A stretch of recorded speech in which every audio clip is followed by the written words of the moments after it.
already packing. Come with me, I'm not really asking. We'll get away to a place.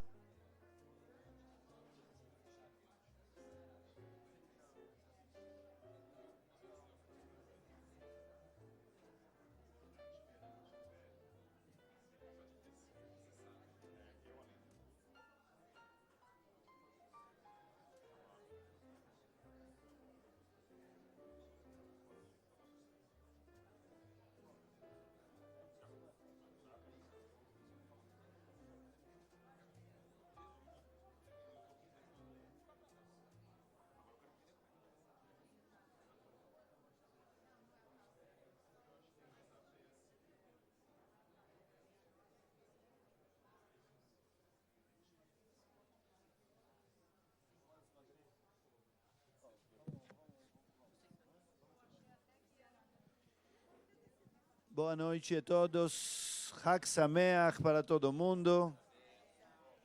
Estamos muito felizes de receber todos vocês aqui.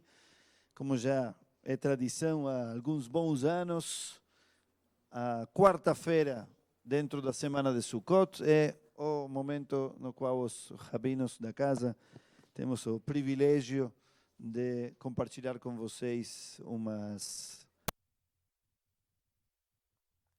a Sukkah se supõe que é um lugar onde as pessoas precisam ou têm a oportunidade de acolher e ser acolhidas.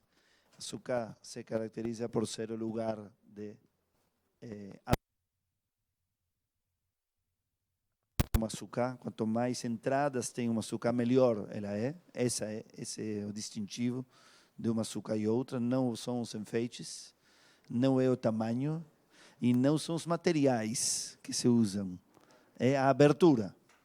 E a abertura é uma metáfora da abertura que tem que ter a pessoa para receber não somente fisicamente as pessoas, como as ideias, as emoções, as histórias, as narrativas e as interpretações. É isso que nos permite ser, de algum modo, ao mesmo tempo, muitos e um, entre todos. Na Sukkah devemos estar felizes, que também é um desafio, uma grande pergunta de alguns anos também, se Sukkot nos diz que temos algum controle sobre nossas emoções, se as emoções são livres ou não.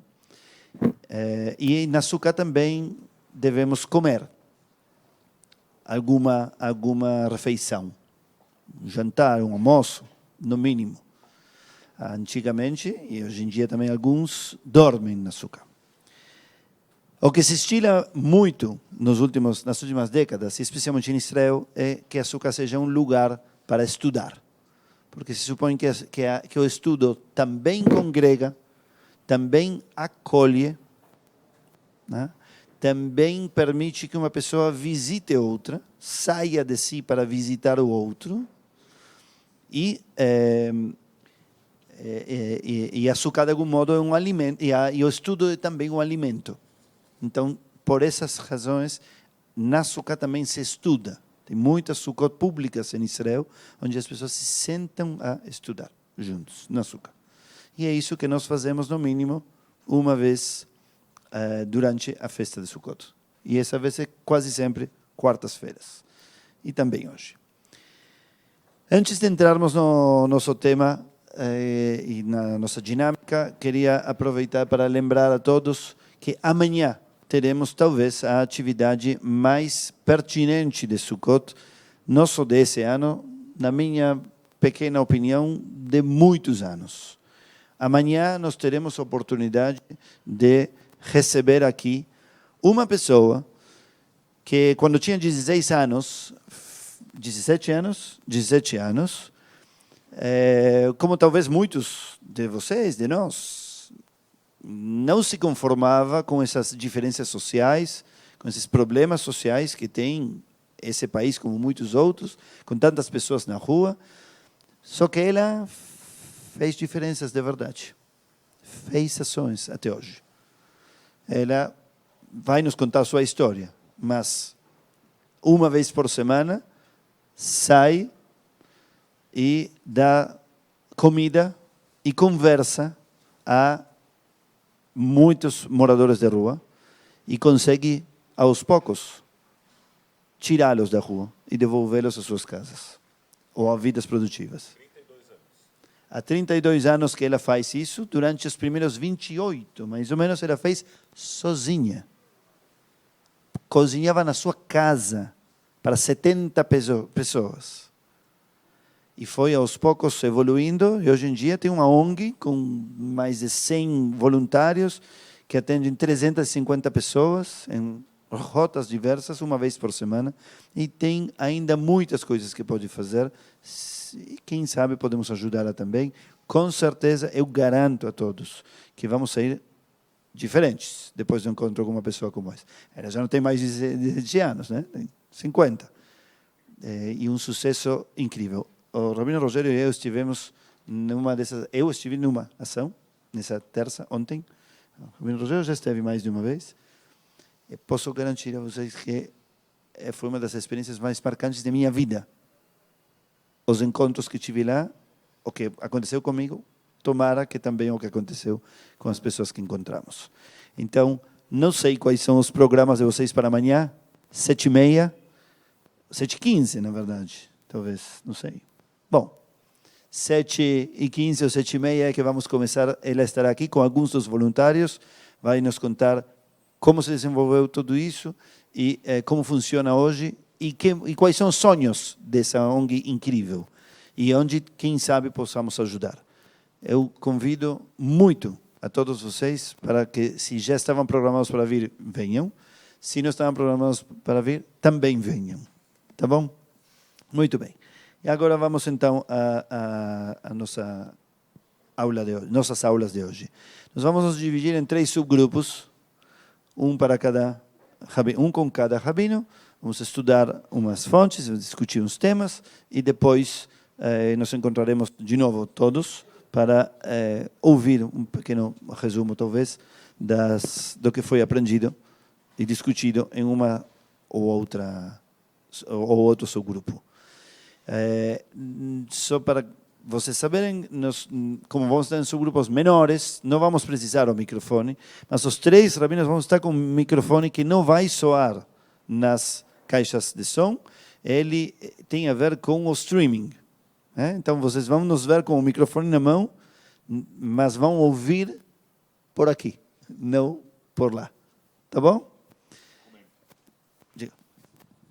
Eu tenho a lista de presença do curso Introdução ao Judaísmo.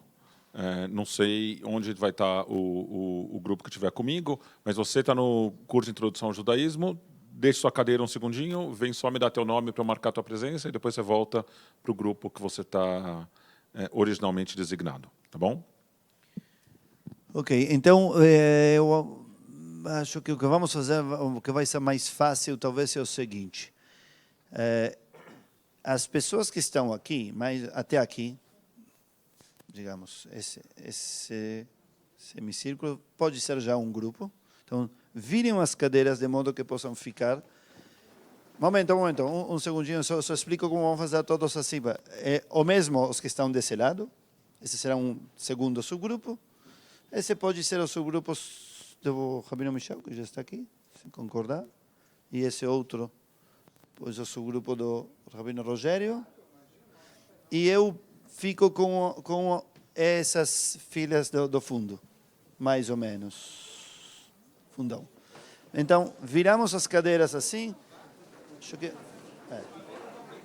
E agora sim. É isso. Estes que estão aqui, fazemos aqui uma isso mesmo, perfeito. Viramos as cadeiras para fazer uma roda aqui.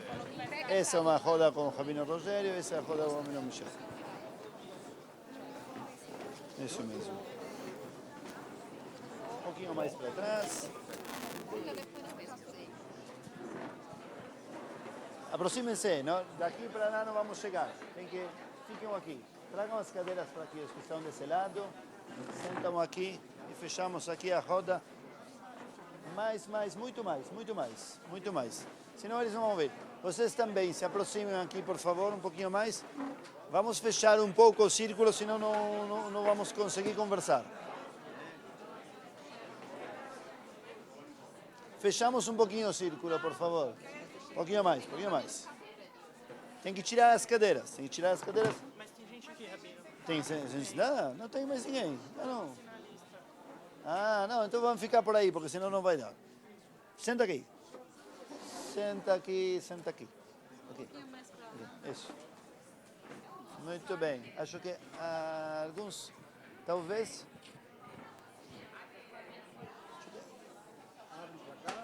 Não, estou pensando que não sei se ficaram mais ou menos iguais os grupos. Parece que se ficou menor. Maior. Talvez vocês querem ir desse lado.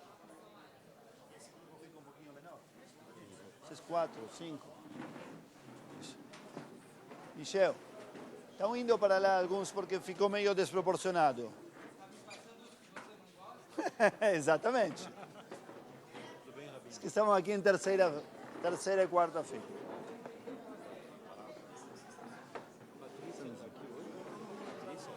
Qual Patrícia? Silvia. Patrícia. Muito bem.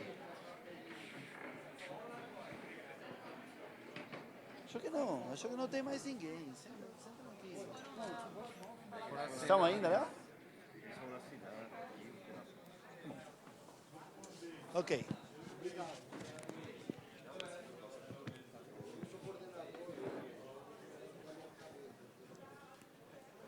Que? Faltou alguma coisa não está bem? Ah, legal. Ótimo, ótimo. Muito bem. Muito bem. Vocês estavam sentados por aqui? Ok. Pode sentar. Senta onde quiser. Aqui, lá. Vamos lá. Só vamos começar, porque senão... Ok. Muito bem. O que nós vamos fazer é o seguinte. Quantos somos? Somos bem mais do que pensávamos. Aqui está sentado ok? Não? Então eu vou sentar aqui. Aí consigo ver a todos. Ok. Então vocês podem ir um pouquinho mais atrás, porque eles ficam atrás, não consigo ver. Um pouquinho mais atrás.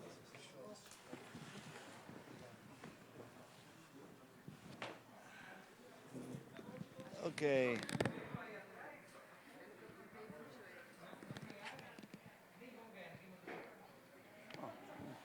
Sei. Bom, não, só estava tentando ver como ficamos. Conseguem todos ouvir? Isto não interessa. Ok. Talvez melhor ir a algum desses grupos, porque aqui já... Não. Eles estão em segunda fila. Segunda fila não é bom. Aí ou aqui, qualquer um. Qualquer um. Vocês estão bem? Vocês preferem ir a outro grupo? Querem ficar aqui? Como queiram. Estamos todos bem? Como quiserem. Estão bem? Sim? Ok. Então, pronto. Somos os que estamos. Muito bem. Mais alguém? Você também está bem aí? Sim? Tá bom. Então, vamos lá.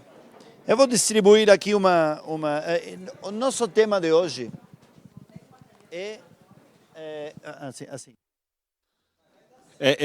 Eu uso um outro termo que é para falar que eu acho que é a mesma coisa que você, que é empatia. Tá certo? Esse desprendimento do qual você estava falando, passar 7 dias na Sukkah, de algum jeito, desenvolve uma empatia com pessoas para as quais as condições são muito piores do que debaixo da Sukkah. Tá certo? Não são 7 dias no ano, é o ano todo. Né? São as 52 semanas do ano. E a gente tem esse desafio de vivenciar essa festa através do desprendimento, desenvolver um pouco de uma identificação com quem vive em condições muito piores. Porque a gente, de algum jeito, o estrangeiro também representa isso. Né? O estrangeiro, na tradição judaica, na verdade, é o oprimido. Né? Não é só o estrangeiro no seu sentido literal, são todas as vítimas de opressão. Se eu falo a expressão... Não necessariamente vivem à parte, é o oprimido mesmo. Né? Às vezes o oprimido vive no nosso meio. O texto fala, né, o estrangeiro que vive no meio de vocês. Né?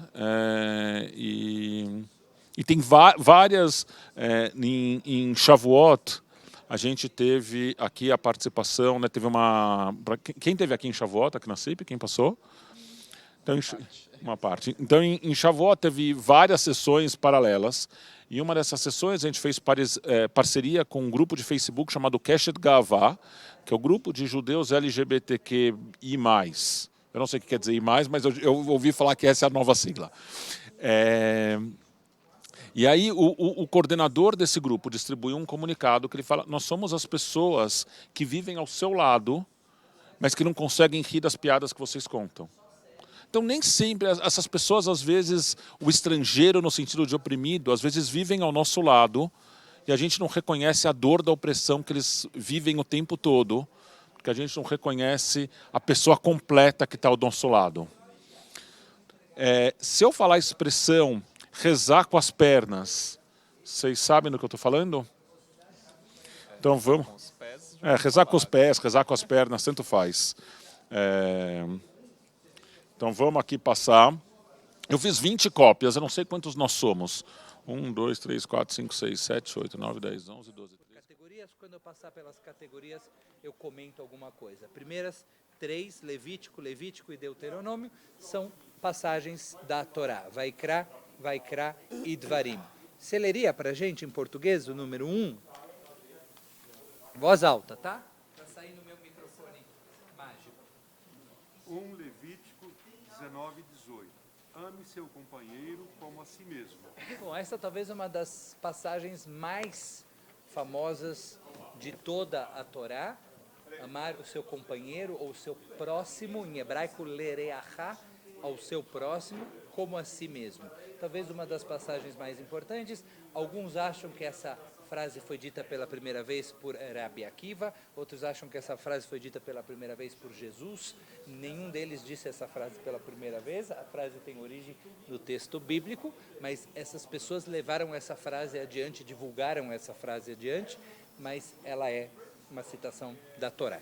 Então, amar seu próximo como a si mesmo. O único comentário que eu tenho a fazer sobre essa primeira fonte, para que a gente também tenha tempo de passar pelas próximas, é que você só consegue amar o outro se você ama a si mesmo, né? Que o pré-requisito de conseguir amar alguém é ter amor próprio. Então, amar o outro como a si mesmo. Amar a si mesmo vem primeiro. Amar a si mesmo é um pré-requisito. Só quando você ama a si mesmo, você sabe o que é amor e você tem a capacidade e a possibilidade de amar o próximo. Então, o amor próprio vem antes do amor ao próximo. Amar o próximo é muito importante, mas ele não pode ser às custas de você. Primeiro vem você. Primeiro vem o amor próprio. A hora que você se ama, a hora que você se cuida, a hora que as tuas necessidades mínimas estão atendidas, então você tem o dever de estender isso ao próximo. Se isso não aconteceu ainda, você não vai amar o próximo, você não vai nem conseguir amar o próximo. Então, primeiro você se ama para você conseguir amar o próximo. Tudo bem até aqui? Vamos adiante? Quem lê uma próxima para a gente, por favor? Levítico 19, 31. Levante-se diante do idoso e demonstre reverência ao mais velho. Você deve temer a Deus. Eu sou o Eterno. Muito bem. Levante-se diante do idoso e demonstre reverência ao mais velho. Você deve temer a Deus. A Deus, eu sou o Eterno. 2 breves comentários sobre essa passagem, lembrando que isso é uma conversa, tá? Então, se alguém discordar, quiser complementar, quiser dizer alguma coisa, fiquem à vontade. As primeiras fontes são mais simples, daqui a pouco a gente vai entrar em textos um pouquinho mais complexos. O que acho interessante é que o conceito de idoso aqui evoluiu muito. Hoje em dia é outro conceito de idoso, né? Outra ideia de idoso. Aqui, quando a gente fala idoso, a gente deve estar falando de... E outro, ou eles estão condenados a serem separados. O foco na espiritualidade te afasta da sociedade. O foco na sociedade te vincula tanto à materialidade, ao imediato, que te tira da ocupação com a espiritualidade. Essa é a nossa pergunta. Que é pessoal. Tem pessoas que conseguem... Ok.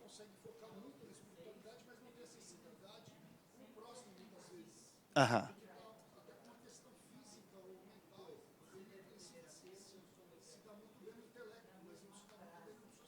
Tá.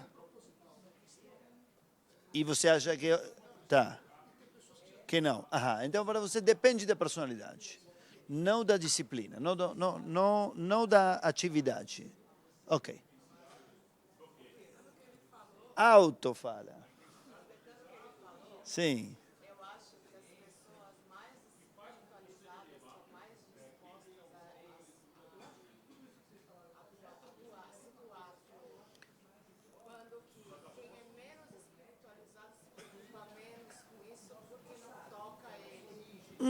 Opa, aqui acabou de... vejam a habilidade ao falar, isso é importante. Você devia experimentar isso todos os dias.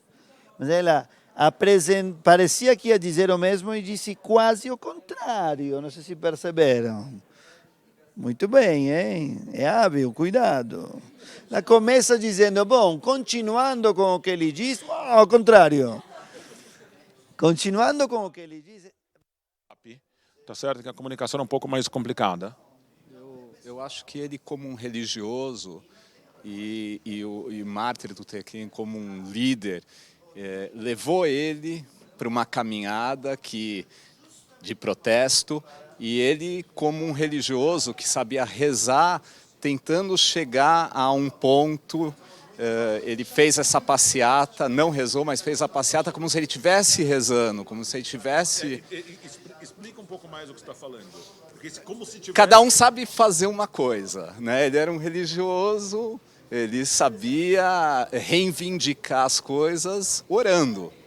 E nessa ocasião ele participou de uma passeata. Então ele sentiu nessa passeata como se ele estivesse orando, né? Tentando chegar num bem comum. Eu vejo que, até complementando, acho que tem a ver com a ação.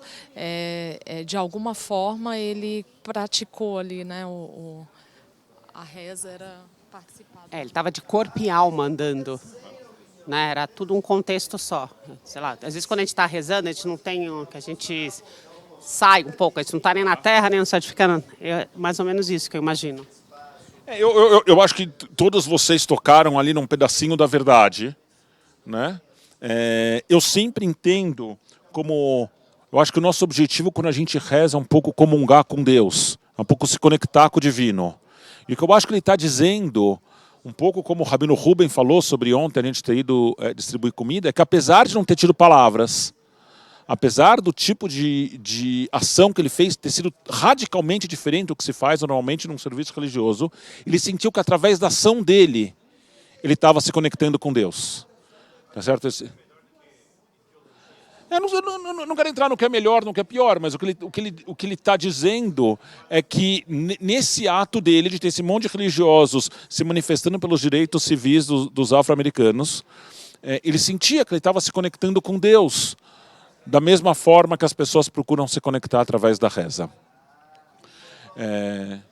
Eu fiquei só pensando, lendo isso, que no Lechadodi a gente fala de rezar com a pele, né? A minha pele diz palavras para Deus, né? Eu fiquei pensando se... Também. Vejam, é muito importante isso. Se nós levamos até o fim, ou até o fundo o que ela falou, ela está usando o conceito de espiritualidade de um modo muito diferente.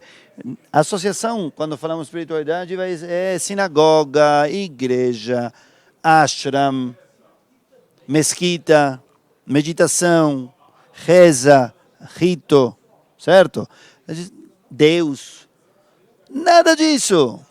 Espiritualidade é ação social. É agir socialmente, agir por outros, trazer ética ao mundo, trazer equilíbrio, trazer justiça. Isso é espiritualidade. Ok? Então, claro que existem pontes. São a mesma coisa. Ou está mal entendido o negócio. Quase isso. Eu radicalizei um pouco, mas... Tá.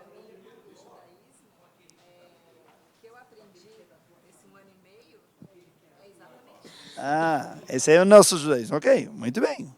Fico muito feliz, então. Diga. Muito bem. Já valeu a pena, Silvia, tudo isso. A primeira coisa que eu coloco para responder esse questionamento é tentar tirar as pessoas da equação. pensar no plano das ideias. Tá, da atividade, da disciplina. Porque eu acho que dentro do judaísmo não existe essa ponte, porque justamente uma coisa é intrínseca à outra. Então, Tá. o judaísmo é uma religião para ser praticada em grupo. E dentro disso existem vários conceitos, como tzedakah, tikkun olam, que são conceitos que estão na base da religião e são conceitos que são praticamente ação social. Certo. Verdade. Aí ele já traz algo mais concreto. Exemplos práticos da prática judaica. Tikkun Olam é o conserto do mundo. E uma mitzvah, um preceito religioso. Consertar o mundo. Então, é algo... Tzedakah é justiça, e se refere à justiça social. Mas a prática da tzedakah é o que em outras religiões se chama de caridade. Só que no judaísmo é concebida como justiça.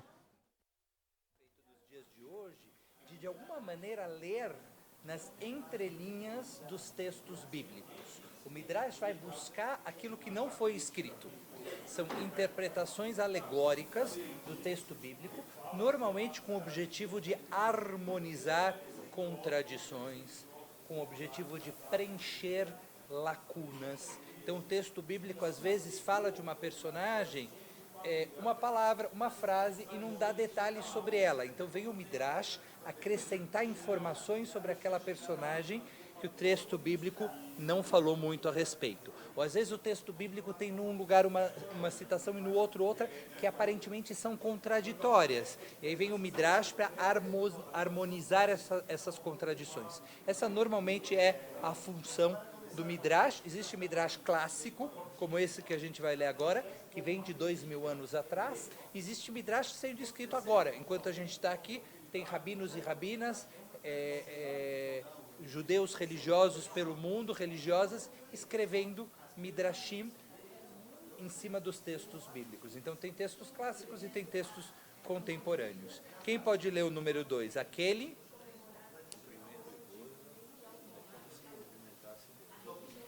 que cumprimenta o idoso é como que se cumprimentasse Deus. Olha que interessante, em cima daquilo que a gente falou, que na mesma frase que fala sobre a reverência ao idoso, diz que você deve temer a Deus. Vem o Midrash e quer mostrar qual é a relação entre uma coisa e outra. De que maneira Deus e o idoso estão relacionados. É verdade que Deus às vezes aparece com imagem de velhinho, né? Mas Deus... Mas a religião é uma resposta. A investigação deve prosseguir, mergulhando na consciência do homem, bem como nos ensinamentos e atitudes da tradição religiosa. Existem pensamentos mortos e pensamentos vivos. Um pensamento morto foi comparado a uma pedra que se pode plantar no solo. Não vai sair. Um pensamento vivo é como uma semente. No processo de pensar uma resposta, sem uma pergunta, é desprovida de vida. No processo de pensar uma resposta, sem uma pergunta, é desprovida de vida.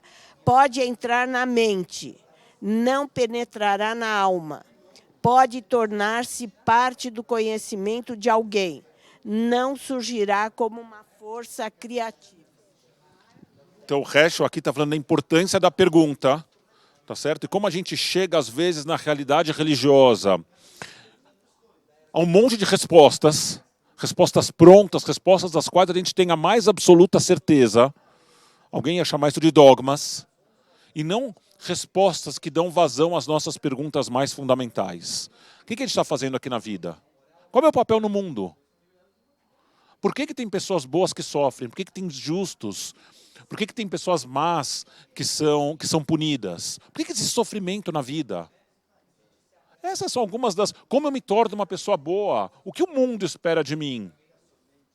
Essas são algumas das perguntas fundamentais. Quando a religião, ao invés de dar resposta para essas perguntas fundamentais, em alguns momentos essas perguntas, quando a gente está num momento de dor, tá certo? Quando alguém muito querido falece, ou quando alguma coisa muito ruim acontece, para a gente, ou para alguém querido que a gente acha que é bom, essas perguntas se tornam ainda mais críticas. Quando a religião, ao invés de dar resposta para essas perguntas fundamentais, ela vem com um chavão, o que ele está dizendo é que é uma pedra enterrada na terra. Nada vai florescer daí. E para quem diz que a religião é desconectada da política, não da política partidária, dessa política mesquinha que a gente pratica no dia a dia, mas da política como concepção de vida, como concepção de sociedade, como ideal de qual é o tipo de sociedade na qual a gente quer estar vivendo. O Heschel, sem usar a palavra política, está falando que nada pode ser mais estranho ao judaísmo de uma concepção religiosa que está desvinculada dos nossos sonhos de sociedade, das questões fundamentais da sociedade. Por que tem gente que é rica e tem gente que é pobre? Por que tem gente que é saudável e tem gente que é doente? Qual a nossa responsabilidade para como estrangeiro, para com quem é o mais vulnerável? Na minha opinião, são algumas das questões fundamentais. Talvez por ajudar, por sair de você, por se ocupar com os outros. Porque Deus faz isso, enfim, essas coisas. Então, primeiro, isso queria dizer que isso não está aqui. E a segunda coisa é que existe uma frase famosa dos sábios que diz que o mundo se sustenta, os mundos, seja espiritual, seja material, se sustenta sobre 3 pilares. A Torá, ou seja, o estudo, a Avodá, ou seja, o serviço, aí se refere, apesar que a Avodá soa trabalho, se refere nesse caso a parte ritual, reza e demais, e Gmilut Hassadim, e ajuda aos necessitados. Ou seja, que as 3 coisas vêm juntas, sempre. Não existem questões separadas. Muito bem. Dito isso, vamos agora dar uma olhadinha rápida a isto eu chamo de folha guia, ou folha de ruta. Mas eu não sabia que íamos ser tantos. Então vamos usar, tem aqui 10 só. Agora ficaram 9 porque eu preciso uma. Vamos ficar com uma cada 3 e depois... me dá a metade, eu passo para aí assim mais rápido. Não, metade. Ficou com algumas? Não. Ficou com poucas. Fica aí. Vai. Passem para lá. Muito bem. Uma folha cada 2, 3 pessoas. Acho que com isso vão estar bem. Então, a primeira linha que temos aqui, ainda não chegou até lá. Conseguem? Você pode ler comigo, se não. Muito bem. A primeira, igualmente eu vou ir dizendo aqui em voz alta, eu vou dizer em voz alta, aí estão, tá, mais ou menos. Eu vou dizer em voz alta o texto, assim é mais fácil para... aí conseguiram esticar um pouquinho mais. Ótimo, aí tem. Vamos lá, vamos. Colaborem, pessoal. Depois, quem estiver interessado, eu posso mandar o original. O texto diz assim aqui. O primeiro item para estudar é uma frase que aparece na liturgia várias vezes, principalmente 2 vezes. Uma, quando começa o serviço religioso na CIP, começa com um trecho que chamamos de Matovu. O conhecem? Já estiveram aqui na CIP uma sexta ou um sábado de manhã? Sempre começamos com Matovu Alecha Yaakov, certo? Lembram disso? É uma bênção à comunidade que, segundo a tradição bíblica, foi dita no deserto por um não-judeu olhando para os judeus. Então, não é que nós nos vangloriamos de nós mesmos, citamos outra pessoa.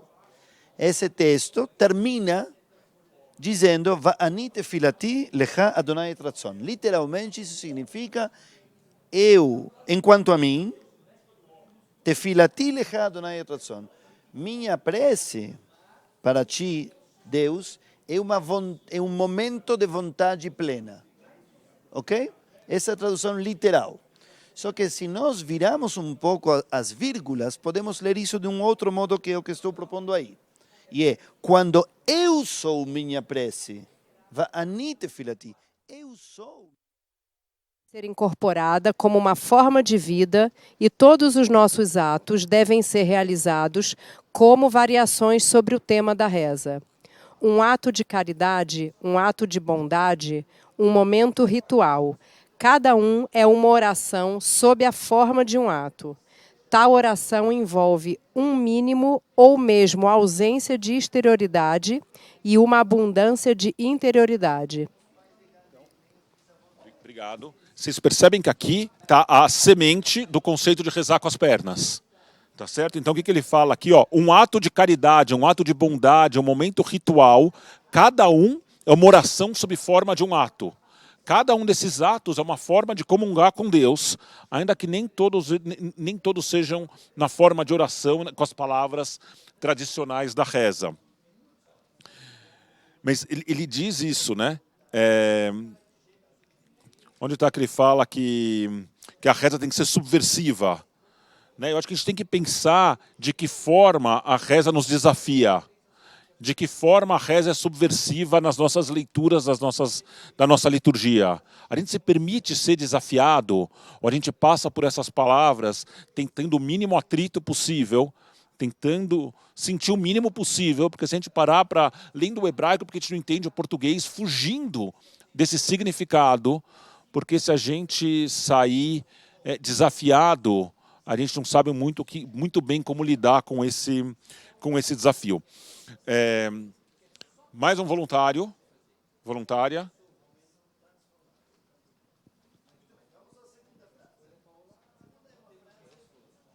Opa. A oração, aqui, ó, a oração não tem sentido. A oração não tem sentido a menos que seja subversiva, a menos que procure derrubar e arruinar as pirâmides de insensibilidade, o ódio, o oportunismo nas falsidades.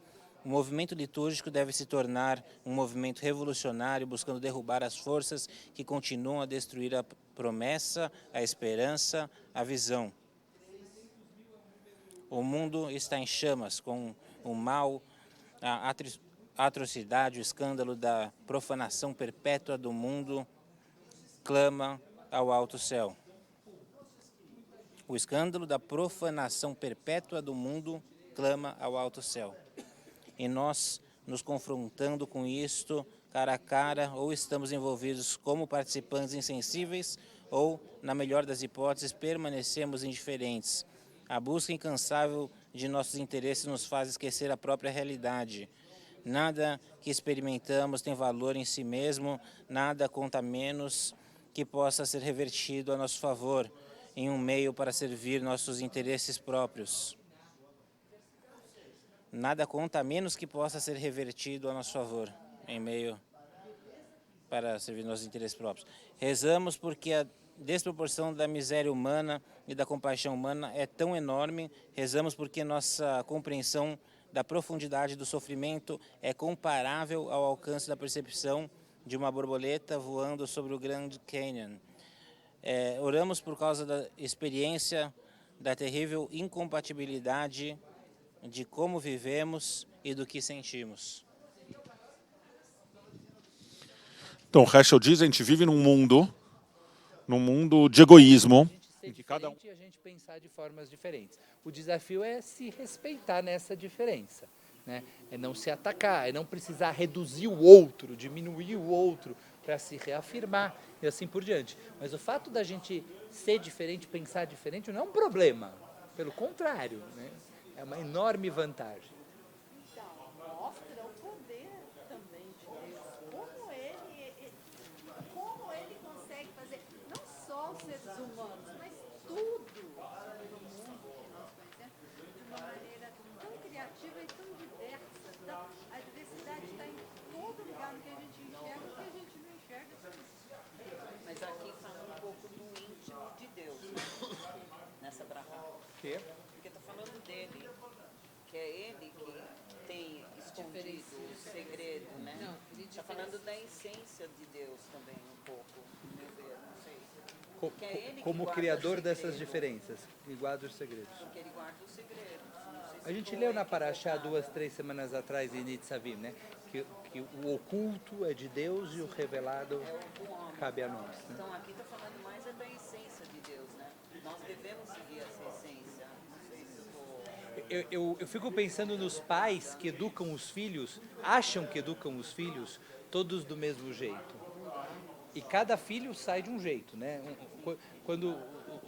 Quando os pais normalmente têm o segundo filho, falam, bom, agora eu vou tirar de letra, porque eu já aprendi como funciona. E vem segundo filho e ensina para os pais que cada filho é um universo totalmente distinto e totalmente diferente. E as necessidades também são outras. Não só porque o filho é diferente, mas porque os pais são outros. Os pais que tiveram o primeiro filho são totalmente diferentes dos pais que tiveram o segundo filho. E, obviamente, o resultado da educação é diferente. Não só porque o segundo filho é diferente, tem suas predisposições diferentes, mas porque esses pais são totalmente outros. Porque já passaram pela experiência desses filhos para o bem e para o mal, passaram pelo amadurecimento para o bem e para o mal. O tempo passou. Então Para cuidar e para evoluir.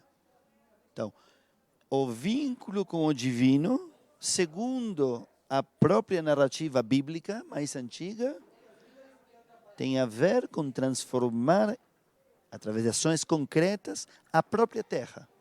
O concreto. Esse é o vínculo com o divino. Essa é a função do humano.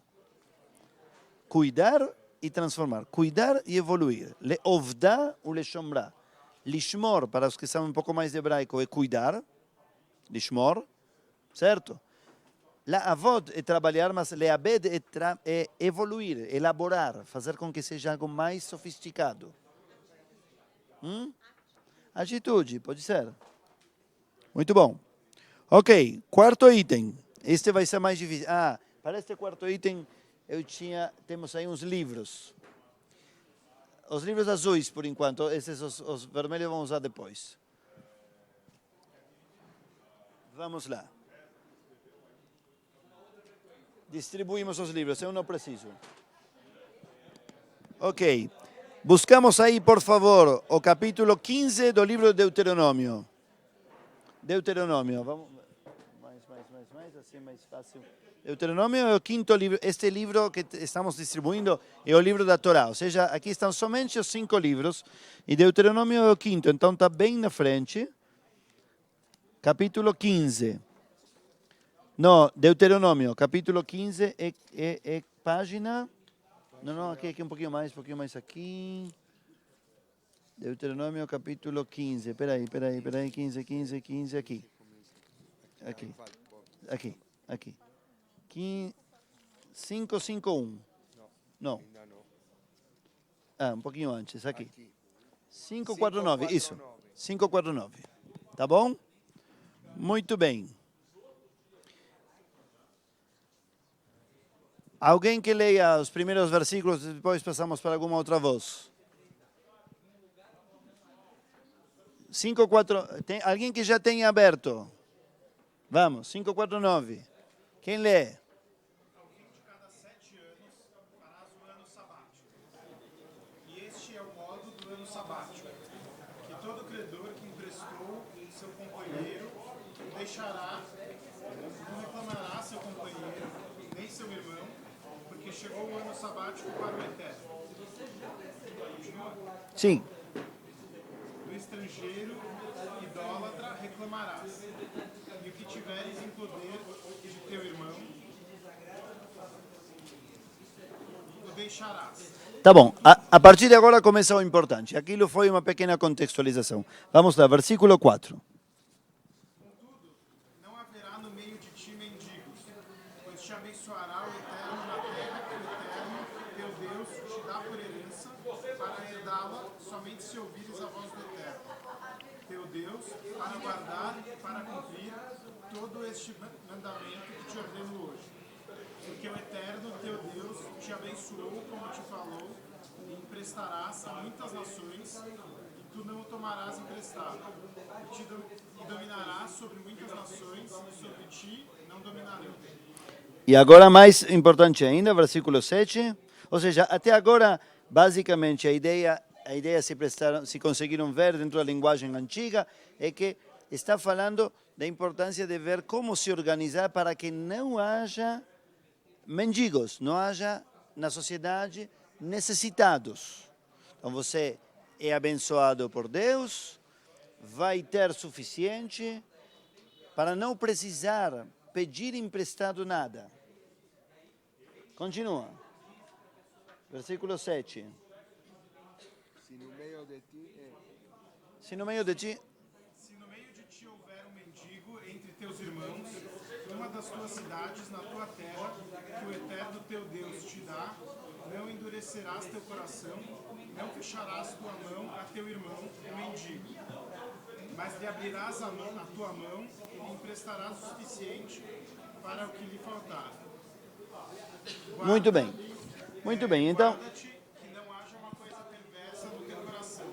Isto já nos leva a uma coisa muito específica que não quero entrar agora porque vamos perder a visão do foco. Que tem a ver com o ano sabático. As pessoas não queriam emprestar algo quando se aproximava o ano sabático, porque o ano sabático apagava as dívidas. Então, eles emprestavam dinheiro há 3 anos, mas hoje era o finalzinho do 6º ano. O ano sabático é o 7º ano, e aí você já não me devia mais, porque a lei diz que não tem dívidas. Então, se você me devia, então as pessoas não queriam me emprestar, e depois mudou essa lei para que não aconteça isso. Mas, de todo modo, o que está dizendo aqui antes é que se uma pessoa, que teoricamente tem que ter uma sociedade que esteja organizada de um modo no qual não haja pobres, que não aconteça a pobreza. Agora, se acontecer, Coloque em pé quem está curvado, que atende todas as minhas necessidades para mim, que prepara os passos do homem, que dá força a quem está abatido. Como vocês escutam essas rezas todas? É uma reza, ninguém está efetivamente fazendo isso acontecer. É só uma reza, ninguém está fazendo isso acontecer. Que outras opiniões a gente tem? É uma reza não para você está pedindo para os outros, né? Para quem está em sofrimento, para quem está mais necessitado que você. Mais alguma opinião?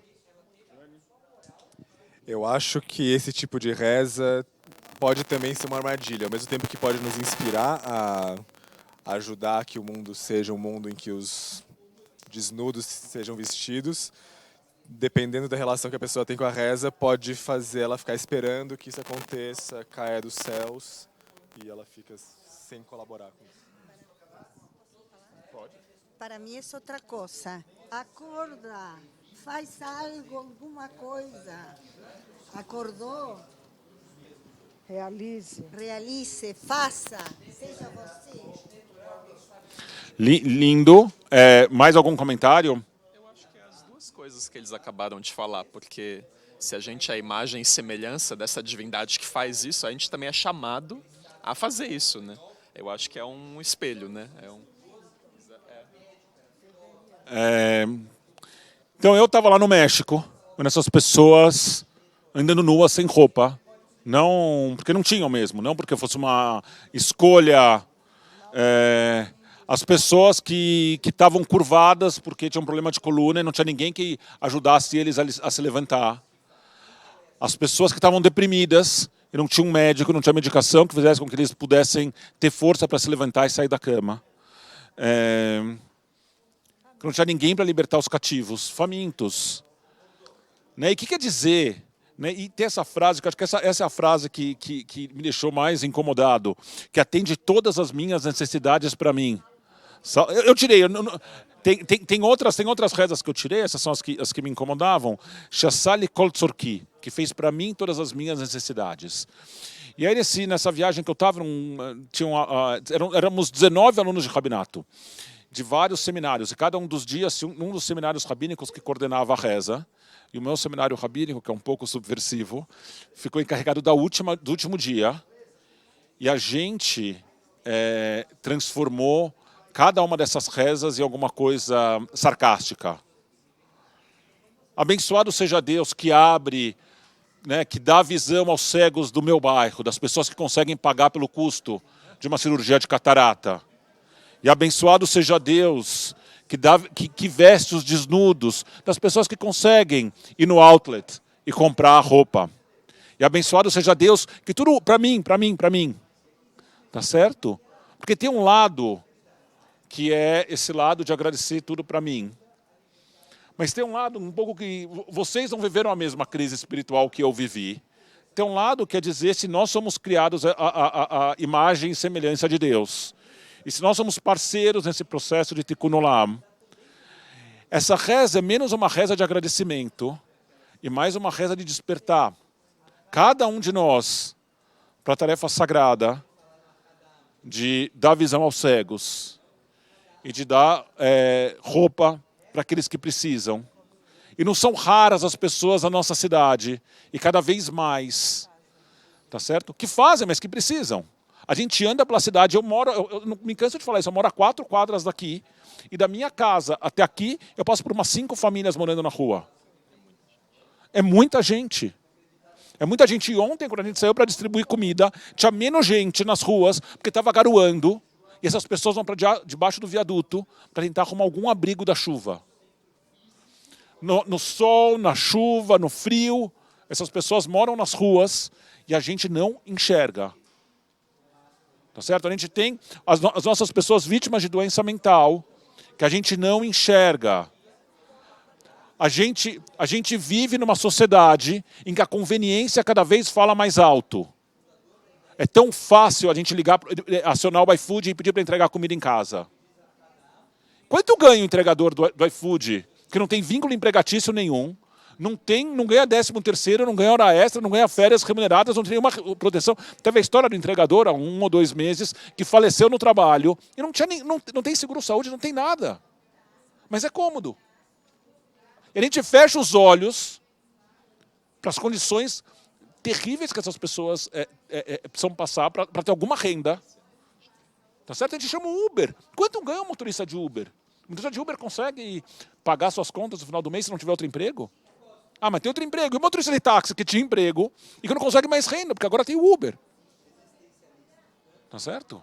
O crowdsourcing, a gente tem um problema, a gente coloca na internet e pede para 1 milhão de indianos resolverem um problema para a gente. O que essas rezas dizem para a gente como a gente conduz as nossas vidas nos nossos dias, no nosso dia a dia? Nas nossas vidas cotidianas. Tanto nas coisas boas como nas coisas ruins, né? Tanto nas celebrações como no sofrimento. O que é que nos dá um motivo na vida, segundo a Hadam? A convivência, a valorização da comunidade. Servir ao próximo. Servir ao próximo. Trocar. Toda vez que eu vou nessas palestras sobre envelhecimento, nesses cursos, seminários, palestras sobre envelhecimento, tema recorrente eles pesquisam esses lugares no mundo onde as pessoas vivem mais. Existem alguns lugares no mundo em que as pessoas vivem mais do que em outros lugares. Algumas cidades específicas do Japão, mas não só no Japão, na Itália, tem lugares diferentes em que pessoas vivem mais. Tem o maior número de pessoas com mais de 100 anos de idade, etc. Eles verificam o que há de diferente naquele lugar. Se é o clima, se é a água, se é a comida, se é o exercício físico. Normalmente é uma combinação de todos esses fatores, mas a única coisa que tem em comum é um forte senso de comunidade. Forte senso de comunidade tem um impacto enorme na longevidade. As pessoas vivem mais quando elas estão em um grupo que se apoia uns aos outros. E que existe, então, lá um senso de sentido, de razão, de motivo.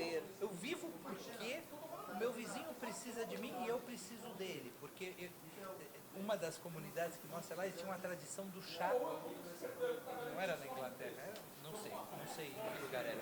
Tomavam um chá todos os dias, aquele grupo juntos, há décadas. Então você vê a imagem de um grupo de idosos em torno da mesa de chá e aquele momento deles sentarem em volta da mesa de chá e tomarem o chá juntos é o que mantém aquela turma viva. É impressionante. Esse senso de um pelo outro, de comunidade, de ajudar, de ser ajudado, de se importar e etc.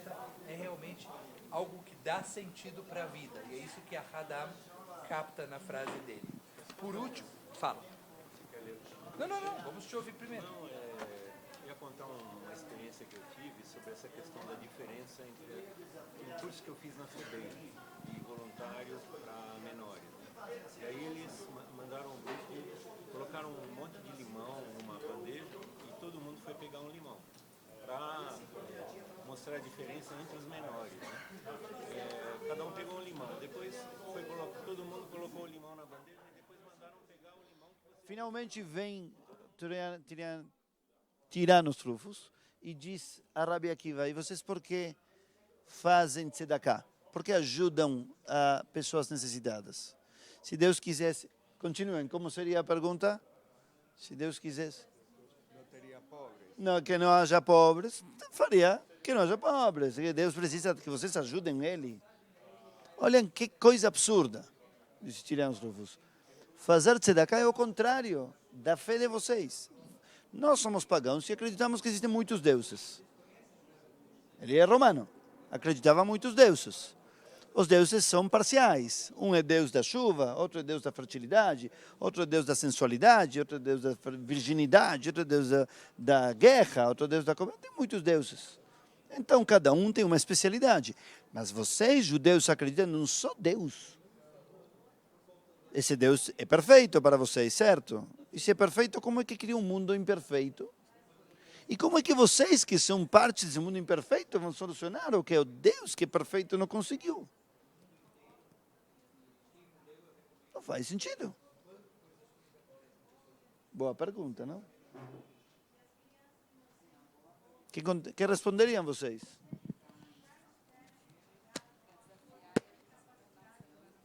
Ah, fantástico, é quase o que Rabi Akiva respondeu há 2000 anos.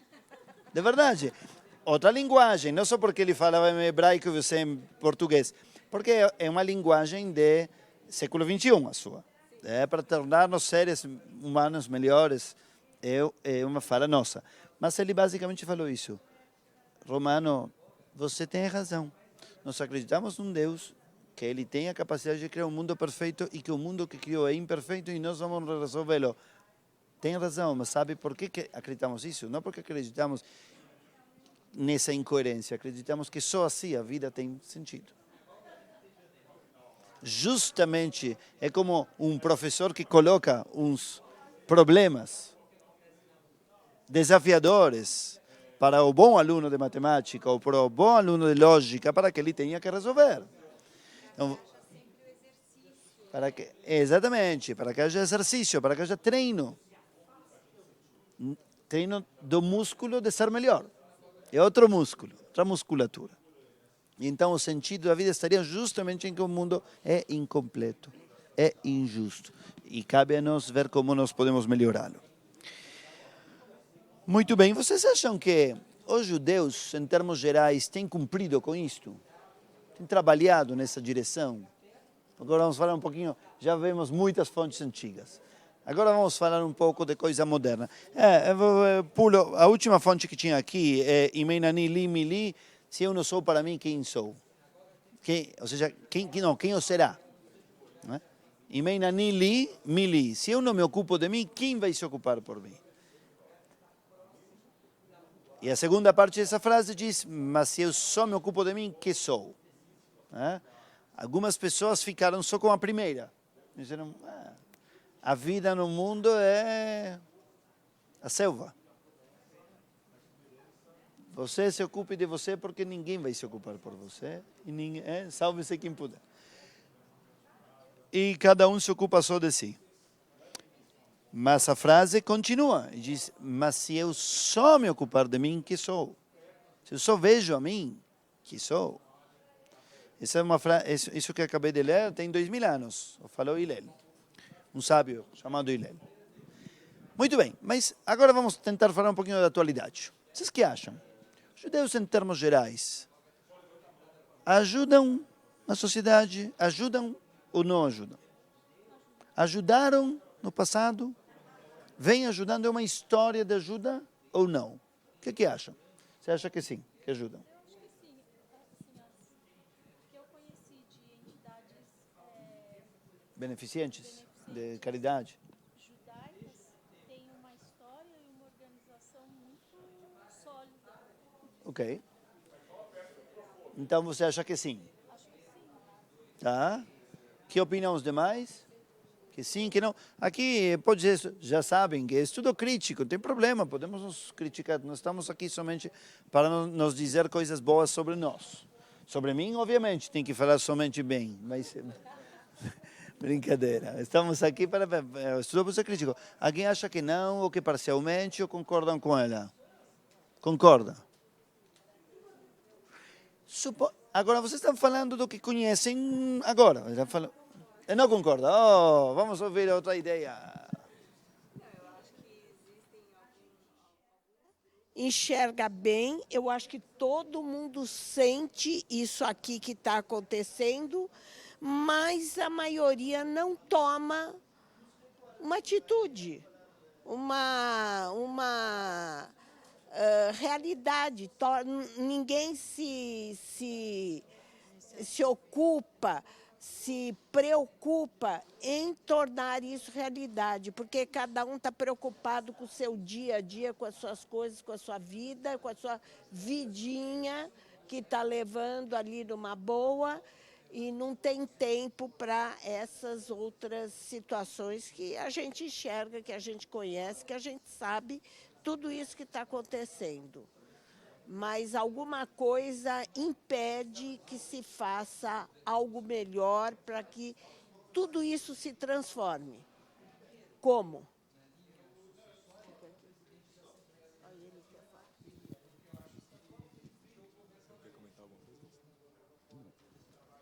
Eu fico pensando se nas pessoas que talvez não sintam esse incômodo,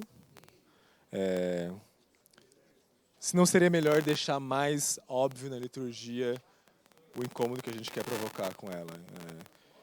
Talvez desenfatizando um pouco a figura do próprio Deus que veste, o Deus que julga, o Deus que é bom, e deixando mais explícito nessas frases a nossa responsabilidade para as pessoas poderem se incomodar quando elas percebem que elas não estão fazendo aquilo e que não, Deus não vai fazer por elas.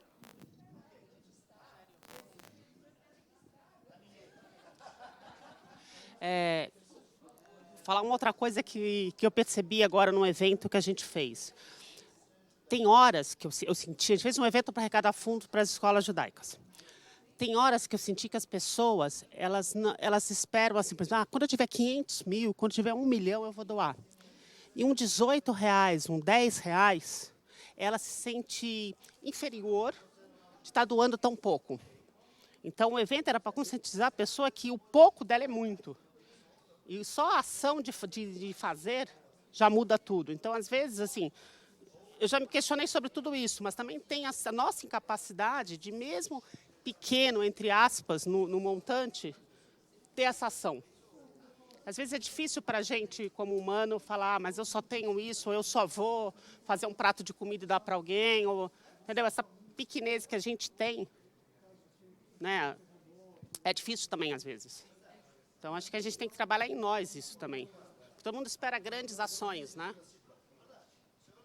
Obrigado. A pergunta, eu acho que o Dani começou a tocar, e queria que a gente continuasse se perguntando, é de que forma o trabalho espiritual pode levar a gente a essa consciência de que a nossa pequena doação conta, ou que a gente precisa despertar para uma realidade que todo mundo enxerga, mas tem algum obstáculo. De que forma o trabalho espiritual pode ser o facilitador que leva a gente a superar esses... Essa é a minha pergunta, uma pergunta sincera, não é uma pergunta retórica. Eu quero realmente escutar de vocês o que vocês acham. Eu tenho um aprendizado que quando eu comecei a olhar para a forma como o Fabrício anda na rua e encontra com as pessoas com dificuldade, ele cumprimenta, ele fala para a pessoa que amanhã vai ser melhor, que ele vai conseguir. Ele fala algo positivo. E eu, até então, eu fingia que essa pessoa não existia. Eu andava com as minhas netas e tentava que elas não se ofendessem, que elas não sofressem com aquilo. E a partir disso, eu mudei meu comportamento e aprendi com isso. E hoje eu ensinei para as minhas netas fazerem igual. E cada vez que elas me perguntam, eu falo para elas, vamos fazer alguma coisa para que isso seja cada dia menos. E eu acho que isso é o nosso primeiro passo, pelo menos para mim tem sido.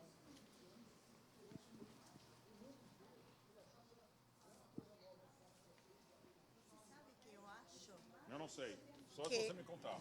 Vou te contar. Eu acho que todo é muito mais grave, porque nós temos que partir do momento de nossa essência. Todos decimos te amo, mas não todos dizem o mesmo. Depende de nós. Todos leemos lo que Deus disse e todos interpretamos diferente. ¿Qué es lo que nos tiene que acontecer?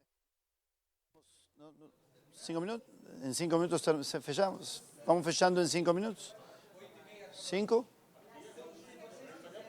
Hã? Tá, então, ok.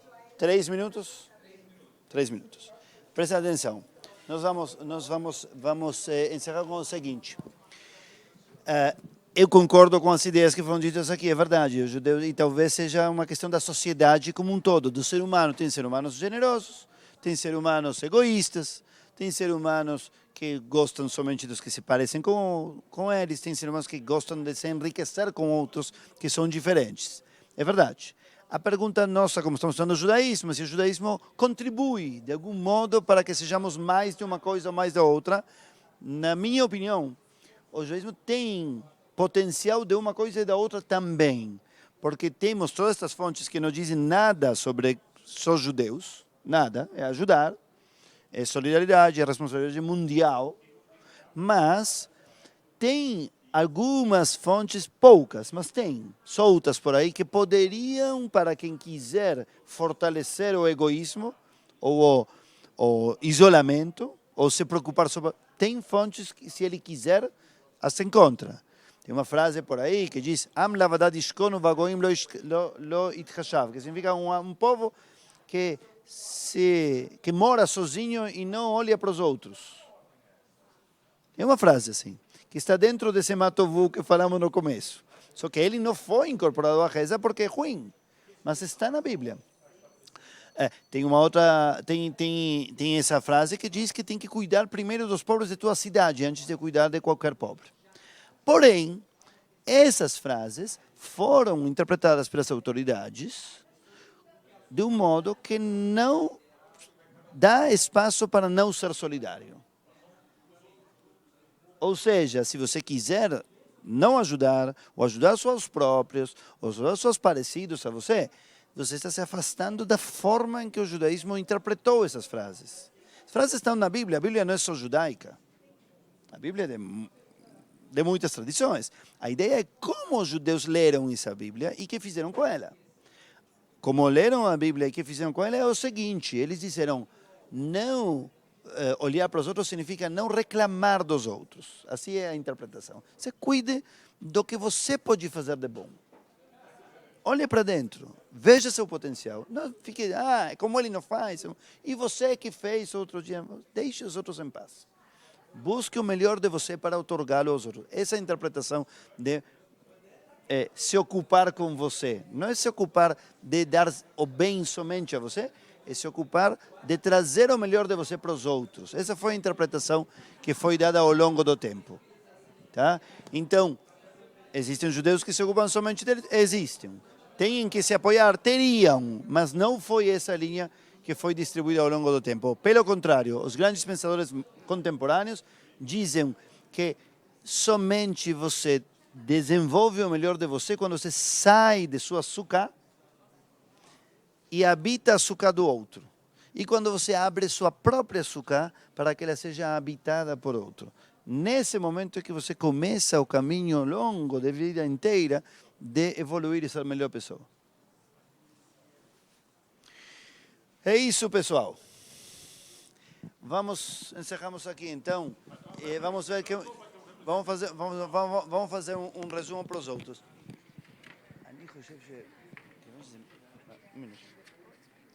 Uma meia tarde. Você tem um representante pronto? Eu tenho. Eu desconfio se você... Outras vezes o que nos aconteceu com os resumos era meio... O meu representante está super preparado. Sim? A não ser que sejamos nós. Ok. Alguém aqui está pronto para fazer um resuminho para os outros? Não precisa ser super com todos os detalhes, mas mais ou menos. Sim ou não? Um resuminho. Ou vamos ter que apresentar para os outros, sim? Quem? Por aí, acho que está por aí o negócio. Alguém de vocês?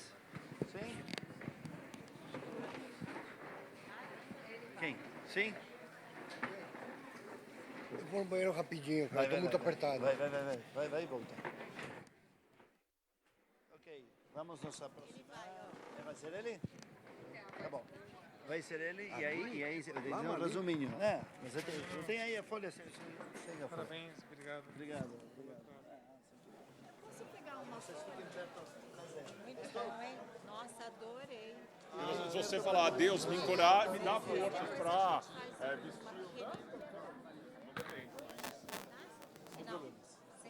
Posso ficar com uma folha? Sim, claro. Vou precisar. Obrigada. Sem problemas. Vamos deixar um corredorzinho. Isso, por aqui.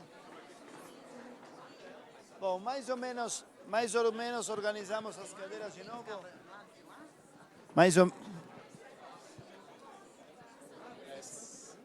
Circulou todo mundo para frente, como estava. Meio todo mundo. Acho que já ficou. Já como for. As pessoas que acompanham a gente nas redes sociais. Sim, ok, fala. Okay. Tá bom, tá. Mais ou menos, como estamos bem. Muito bem, vamos ouvir os resumos dos 3 subgrupos. E antes disso, lembrar a todos que a festa de Sukkot continua. Amanhã temos essa maravilhosa atividade, a oportunidade incrível de uma pessoa que faz Tikkun Olam em forma de Sukkah com as pessoas que moram em Sukkot, não por eleição, sino por falta de alternativas.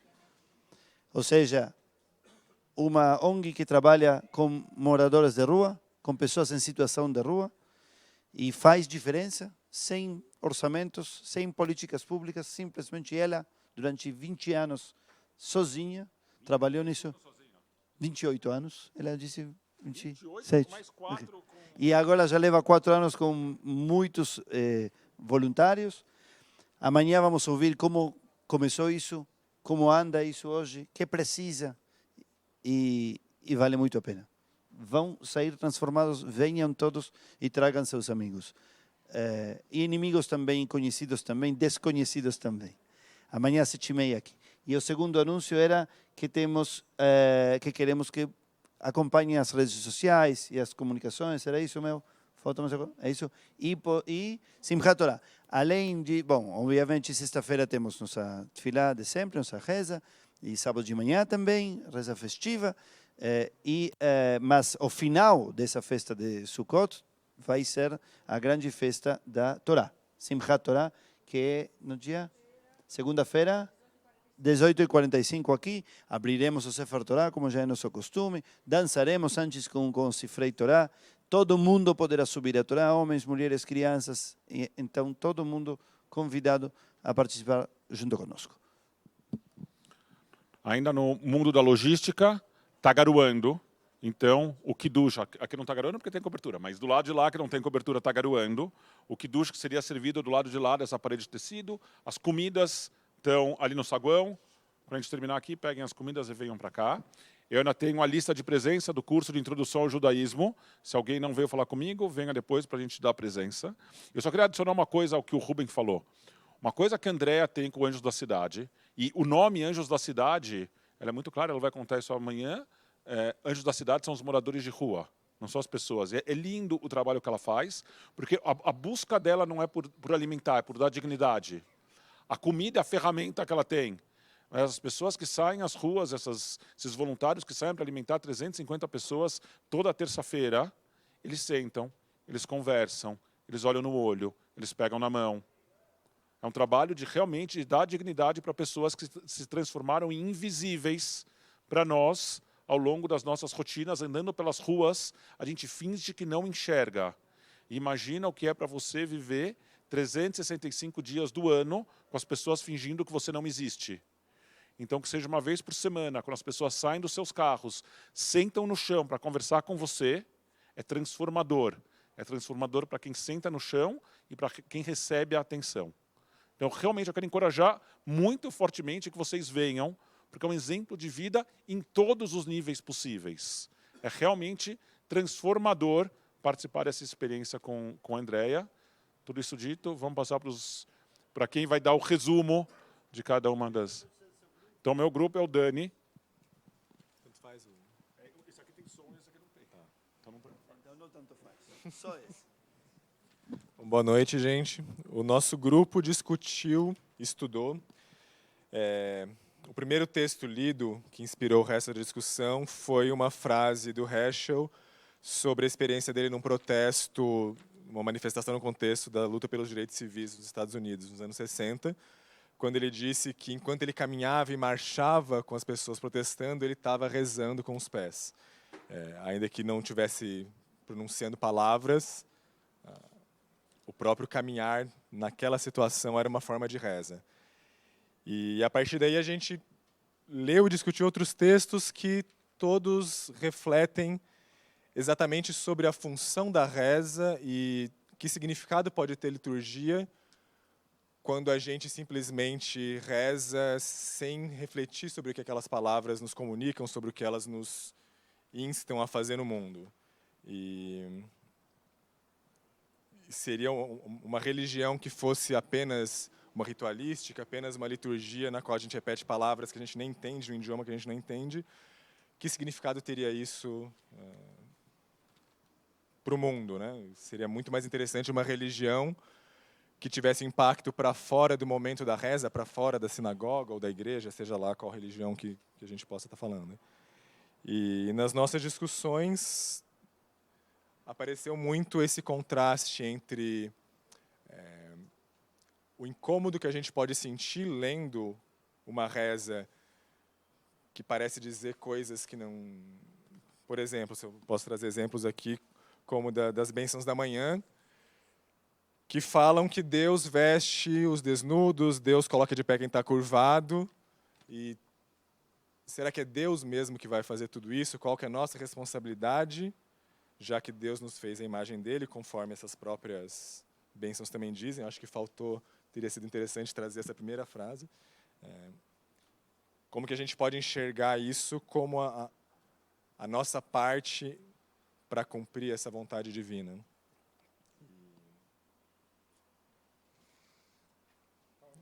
Curto assim, vale? Foi mais ou menos essa discussão, em termos gerais. Obrigado. Obrigado. Tem voluntário dos outros grupos? Ali, estou vendo uma mão de pé.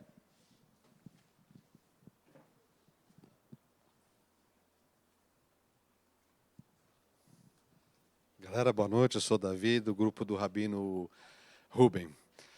Nós comentamos muita coisa, entre opiniões diversas, nós chegamos às conclusões de que, estando escrito em vários de nossos livros, Torá, Provérbios, Profetas, Haftará, e até em alguns comentários talmúdicos, é importante a reza, sim, a nossa oração, mas talvez mais do que isso é você ter a ação. Fazer alguma coisa. Na medida em que você faz, na medida em que você se doa para alguém ou para um grupo, o tamanho dessa doação não importa, mas nesse momento você está se conectando a alguma coisa mais elevada, dentro daquilo que você imagine como espiritualidade ou Deus. Porque, como já disse, dentro de tudo que a gente pode ler dentro da nossa religião, isso talvez seja mais importante até do que a oração, a ação. Obrigado, Davi. No terceiro grupo, estou vendo aqui uma mão levantada. Do Rabino Michel,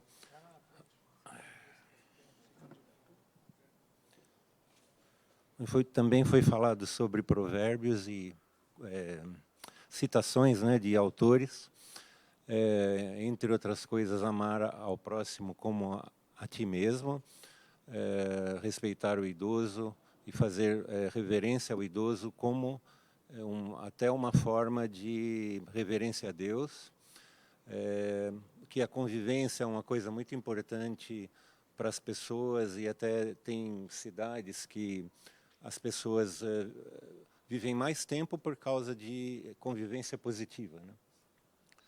E acho que é isso que eu lembro.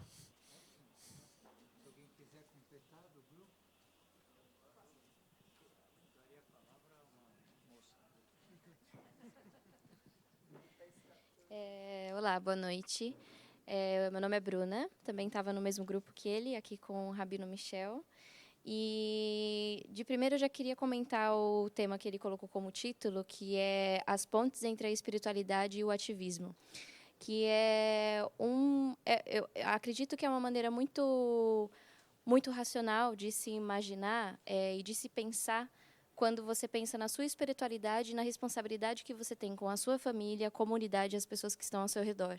Então, nós falamos em algumas partes o quanto você deve amar o seu companheiro como a si mesmo, ou o quanto você tem responsabilidade de olhar o próximo e ver o que ele precisa e abrir sua mão e abrir seu coração. Então, eu acho que uma dessas passagens que mais me tocou foi: se houver alguém com necessidade em seu meio, não endureça seu coração, abra sua mão. E eu acho que isso diz muito sobre a comunidade, sobre o que a gente talvez vai ver amanhã, de olhar para essas pessoas que às vezes estão invisíveis ou que não necessariamente precisam de dinheiro, mas às vezes de atenção ou de um ombro amigo. E é uma responsabilidade nossa, eu acredito.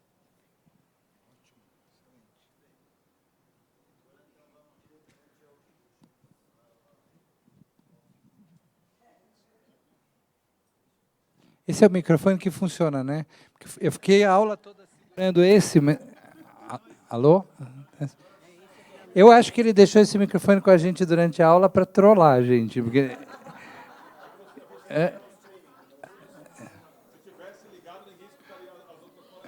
Entendi. Kiddush. Cadê o outro, o terceiro? Deixa eu ver se está funcionando.